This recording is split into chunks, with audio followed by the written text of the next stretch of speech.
Good morning बच्चों। मैं आरती यादव आज आपको केमिस्ट्री के सॉलिड स्टेट चैप्टर को स्टार्ट करने वाली हूँ।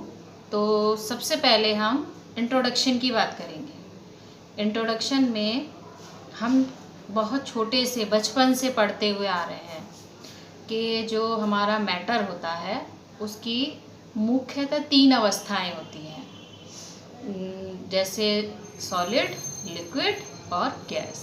जैसे आपको चित्र में दिखाई दे रहा है, जो गैस के अणु होते हैं वो बहुत दूर दूर अनियमित रूप से गति करते हैं और उनके बीच में दो अणुओं के उनके गैसीय अणुओं के बीच में जो अंतराण्विक स्थान होता है वो बहुत ज़्यादा होता है। ऐसे ही जो द्रव होते हैं उनके अणुओं के बीच में जो स्थान होता है अंतराण्विक स्थान, वो गैसों की तुलना में तो कम होता है लेकिन ठोसों की तुलना में ज़्यादा होता है और वो अपनी स्थिति से थोड़ा सा मूव कर सकते हैं। लेकिन जो ठोस होते हैं वो केवल अपनी स्थिति में कंपन कर सकते हैं। उनके दो अणुओं के बीच नगण्य स्थान होता है, अंतराण्विक स्थान जो होता है वो बिल्कुल ना के बराबर होता है। और जो ठोस होते हैं उनका आयतन निश्चित होता है। अब हम ठोस की ही बात करेंगे, हम द्रव और गैस की बात नहीं करेंगे। हम केवल किसकी बात करेंगे? ठोस की। कि ठोस क्या होते हैं, ठोस क्या होते हैं, ठोस क्या होते हैं। तो ठोस की वह अवस्था जिसमें उसके अवयवी कण जैसे परमाणु, अणु और आयन, उनके बीच प्रबल अंतराण्विक आकर्षण बल के द्वारा वो निकट एक क्लोज पैक्ड होते हैं। आपको एक डायग्राम में दिखाई दे रहा है, जैसे ये ग्रीन बॉल हैं जिससे ये आपस में एकदम क्लोजली पैक्ड है। तो ये आकर्षण बल के कारण ये स्थिर बने रहते हैं और इनकी जो अवस्था या आयतन दोनों निश्चित रहता है। अब जैसे एक बोतल है, आप देख रहे हैं ये चित्र में एक बोतल है, ये 2-3 साल अगर ऐसी रखी रहे तो इसका आयतन कभी चेंज नहीं होगा और 2 साल पहले भी इसमें इतना ही पानी आता है जितना आज आता है। तो इसका मतलब है कि ठोस जो होते हैं उनका आयतन और आकार दोनों निश्चित रहता है। अब ठोसों के और बहुत सारे गुण होते हैं, जैसे ये दृढ़ होते हैं। दृढ़ मतलब मजबूत, कठोर होते हैं ये, और इन पे कोई भी भारी बल लगाने पर इनकी आकृति चेंज नहीं होती है। जैसे बहुत सारे एग्जाम्पल आपने अपने आसपास देखे होंगे, मेज, कुर्सी, डस्टर, मार्कर, ये सब कैसे होते हैं? ठोस के उदाहरण हैं। ठोस की आकृति और आयतन हमेशा बनी रहती है, जानते ही हो। द्रवों और गैसों की अपेक्षा ठोसों में जो बहने का गुण होता है, बहाव जो होता है, वो नगण्य होता है। ठोस लगभग असंपीड्य होते हैं। हम इन पे कितना भी प्रेशर लगाएं और तो इनकी जो बनावट होती है वैसी की वैसी रहती है, चेंज नहीं होती है। ठोस क्रिस्टल बना सकते हैं। आपने नमक का, चीनी के क्रिस्टल देखे हैं, तो ये क्रिस्टलीय फॉर्म में रहते हैं। गर्म करने पर, जैसे हम इन्हें गर्म करेंगे तो एक निश्चित ताप पर इनकी जो ठोस अवस्था होती है वो द्रव अवस्था में परिवर्तित हो जाती है, जिन्हें हम गलनांक कहते हैं। गलनांक क्या होती है? गलनांक जिस ताप तथा वायुमंडलीय दाब पर कोई ठोस पदार्थ पिघलकर द्रव अवस्था में परिवर्तित हो जाता है तो उसे हम उस ठोस पदार्थ का गलनांक कहते हैं। ये निश्चित होता है। जैसे बर्फ़ का जो गलनांक होता है वो 0 डिग्री सेल्सियस होता है। आप ग्राफ में देखिएगा यहाँ पर कि एक टेम्परेचर एक ऐसा आता है जिसमें पूरा का पूरा जो ठोस होता है, ठोस वो पिघल जाता है, ठोस पिघल कर द्रव अवस्था को प्राप्त कर लेता है। ऐसे ही जब वो पूरा का पूरा ठोस द्रव अवस्था को प्राप्त कर लेता है तो फिर उसमें धीरे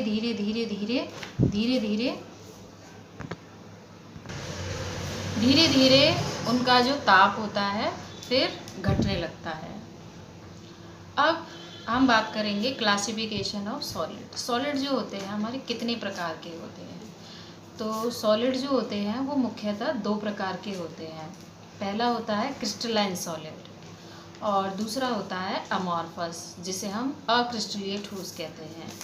जैसे एक हम जनरल एग्जांपल ले लें कि क्रिस्टलीय ठोस क्या होते हैं। तो क्रिस्टलीय ठोस वो होते हैं जो आसानी से क्या बना लेते हैं, अपना एक क्रिस्टल बना लेते हैं। क्रिस्टल का मतलब होता है कि उसमें एक पैटर्न जो होता है वो रिपीटेड होता है, लगातार उसमें एक जैसी संरचना पाई जाती है। तो संपूर्ण क्रिस्टल में सेल के अवयवी कण जो होते हैं, परमाणु, आयन या अणु, उनकी त्रिविम में एक्स वाई जेड जो डायरेक्शन होती है में एक निश्चित ज्यामिति में व्यवस्थित होते हैं। आप उसको ऊपर की लेयर काट दोगे तो नीचे वही लेयर नज़र आएगी, फिर उसकी लेयर काट दोगे तो वही पैटर्न नज़र आएगा। आप किधर से भी उसे एक्स वाई जेड किसी भी डायरेक्शन में काट दोगे तो आपको वही पैटर्न नज़र आएगा। इसमें कणों की दीर्घ प्रवाह परास व्यवस्था होती है, लॉन्ग रेंज व्यवस्था होती है, अरेंजमेंट होता है। इसका मतलब है जैसे आप एक स्कूल में बच्चों को देखेंगे तो बच्चों में पहली सीट पे 4 हैं तो उसके पीछे 4 है, उसके पीछे 4 है, उसके पीछे 4 है। तो आप क्लास में एंड तक देखेंगे तो आपको लॉन्ग रेंज अरेंजमेंट दिखाई देगा। जो व्यवस्था होगी वो रेगुलर होगी। तो क्रिस्टलीय ठोस में ऐसा ही होता है। तो जैसे बच्चे सिस्टमेटिक बैठे रहते हैं इस तरह, जैसे आपको ये डायग्राम में दिखाई दे रहा है कि एक के पीछे एक बच्चा है। अगर एक रो ख़त्म कर दें तो पीछे वाली रो बिल्कुल ऐसे ही लगेगी जैसे पहले यही रो थी। तो जो क्रिस्टलीय ठोस होते हैं इनके भी बहुत सारे प्रमुख गुण होते हैं।